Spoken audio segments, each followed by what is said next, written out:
keep her near him, and secondly, there had been infused into his mind an irresistible repugnance to execute the dreadful suggestion in her presence.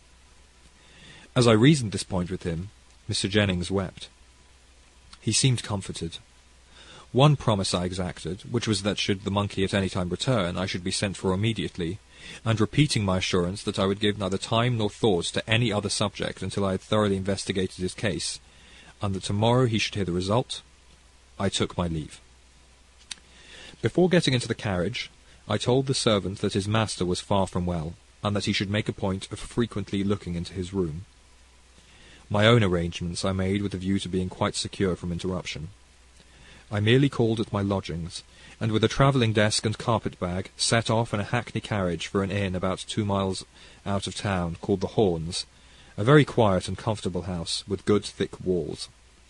And there I resolved, without the possibility of intrusion or distraction, to devote some hours of the night in my comfortable sitting-room to Mr. Jennings's case, and so much of the morning as it might require.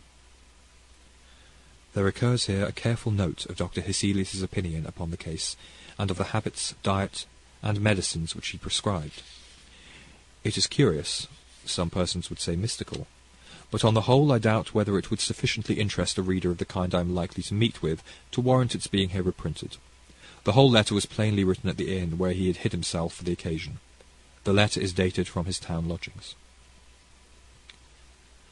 I left town for the inn, where I slept last night at 9:30, and did not arrive at my room in town until 1 o'clock this afternoon. I found a letter in Mr. Jennings' hand upon my table. It had not come by post, and on inquiry I learnt that Mr. Jennings' servant had brought it, and on learning that I was not to return until today, and that no one could tell him my address, he seemed very uncomfortable, and said that his orders from his master were that he was not to return without an answer. I opened the letter and read. Dear Dr. Hesselius, it is here. You had not been an hour gone when it returned. It is speaking. It knows all that has happened. It knows everything. It knows you, and is frantic and atrocious. It reviles. I send you this. It knows every word I have written. I write. This I promised, and I therefore write. But I fear very confusedly, very incoherently. I am so interrupted, disturbed. Ever yours, sincerely yours, Robert Linder Jennings. When did this come? I asked. About 11 last night. The man was here again, and has been here 3 times today. The last time was about an hour since. Thus answered, and with the notes I had made upon his case in my pocket, I was in a few minutes driving towards Richmond to see Mr. Jennings. I by no means, as you perceive, despaired of Mr. Jennings' case. He had himself remembered and applied, though quite in a mistaken way, the principle which I lay down in my metaphysical medicine, and which governs all such cases. I was about to apply it in earnest. I was profoundly interested, and very anxious to see and examine him while the enemy was actually present. I drove up to the sombre house, and ran up the steps and knocked. The door in a little time was opened by a tall woman in black silk. She looked ill, and as if she had been crying. She curtsied and heard my question, but she did not answer. She turned her face away, extending her hand towards 2 men who were coming downstairs, and thus having, as it were, tacitly made me over to them, she passed through a side door hastily, and shut it. The man who was nearest the hall I at once accosted, but being now close to him, I was shocked to see that both his hands were covered with blood. I drew back a little, and the man, passing downstairs, merely said in a low tone, "Here's the servant, sir." The servant had stopped on the stairs, confounded and dumb at seeing me. He was rubbing his hands in a handkerchief, and it was steeped in blood. "Jones, what is it? What has happened?" I asked, while a sickening suspicion overpowered me. The man asked me to come up to the lobby. I was beside him in a moment, and frowning and pallid, with contracted eyes, he told me the horror which I already half guessed. His master had made away with himself. I went upstairs with him to the room. What I saw there I won't tell you. He had cut his throat with his razor. It was a frightful gash. The 2 men had laid him on the bed and composed his limbs. It had happened, as the immense pool of blood on the floor declared, at some distance between the bed and the window. There was carpet round his bed, and a carpet under his dressing-table, but none on the rest of the room, for the man said he did not like a carpet in his bedroom.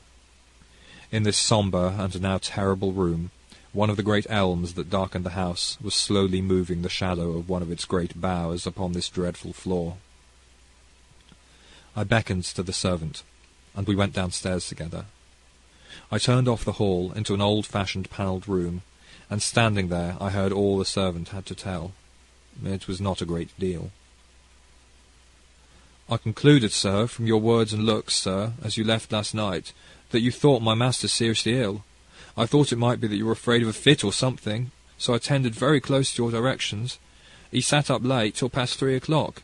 He was not writing or reading. He was talking a great deal to himself, but that was nothing unusual. About half the hour, I assisted him to undress, and left him in his slippers and dressing-gown. I went back softly in about half an hour. He was in his bed, quite undressed, and a pair of candles lighted on the table beside his bed. He was leaning on his elbow and looking out at the other side of the bed when I came in. I asked him if he wanted anything, and he said no. I don't know whether it was what you said to me, sir, or something a little unusual about him, but I was uneasy, uncommon uneasy about him last night. In another half hour, or it might have been a little more, I went up again. I did not hear him talking as before. I opened the door a little. The candles were both out, which was not usual. I had a bedroom candle, and I let the light in a little bit, looking softly round. I saw him sitting in that chair beside the dressing-table, with his clothes on again. He turned round and looked at me. I thought it was strange he should get up and dress, and put out the candles to sit in the dark that way, but I only asked him again if I could do anything for him. He said, no, rather sharp, I thought. I asked if I might light the candles, and he said, do as you like, Jones. So I lighted them, and I lingered about the room, and he said, tell me the truth, Jones. Why did you come again? Did you not hear anyone cursing? No, sir, I said, wondering what he could mean. No, said he after me, of course no. And I said to him, wouldn't it be well, sir, if you went to bed? It's just 5 o'clock. And he said nothing but, very likely. Good night, Jones. So I went, sir, but in less than an hour I came again. The door was fast, and he heard me, and called, as I thought, from the bed, to know what I wanted, and he desired me not to disturb him again. I lay down and slept for a little. It must have been between 6 and 7 when I went up again. The door was still fast, and he made no answer, so I did not like to disturb him, and thinking he was asleep, I left him till 9. It was his custom to ring when he wished me to come, and I had no particular hour for calling him. I tapped very gently, and getting no answer, I stayed away a good while, supposing he was getting some rest then. It was not till 11 o'clock I grew really uncomfortable about him, for at the latest he was never, that I could remember, later than 10:30. I got no answer. I knocked and called, but still no answer. So not being able to force the door, I called Thomas from the stables, and together we forced it, and found him in the shocking way you saw. Jones had no more to tell. Poor Mr. Jennings was very gentle and very kind. All his people were fond of him. I could see that the servant was very much moved. So, dejected and agitated, I passed from that terrible house, and its dark canopy of elms, and I hope I shall never see it more. While I write to you, I feel like a man who has but half waked from a frightful and monotonous dream. My memory rejects the picture with incredulity and horror. Yet I know it is true. It is the story of the process of a poison which excites the reciprocal action of spirit and nerve, and paralyzes the tissue that separates these cognate functions of the senses, the external and the interior. Thus we find strange bedfellows, and the mortal and immortal prematurely make acquaintance. Conclusion. A word for those who suffer. My dear Van Loo, you have suffered from an affliction similar to that which I have just described. You twice complained of a return of it. Who under God cured you? Your humble servant, Martin Hesselius? Let me rather adopt the more emphasized piety of a certain good old French surgeon of 300 years ago. I treated, and God cured you. Come, my friend, you are not to be hippish. Let me tell you a fact. I have met with and treated, as my book shows, 57 cases of this kind of vision, which I term indifferently sublimated, precocious, and interior. There is another class of afflictions which are truly termed, though commonly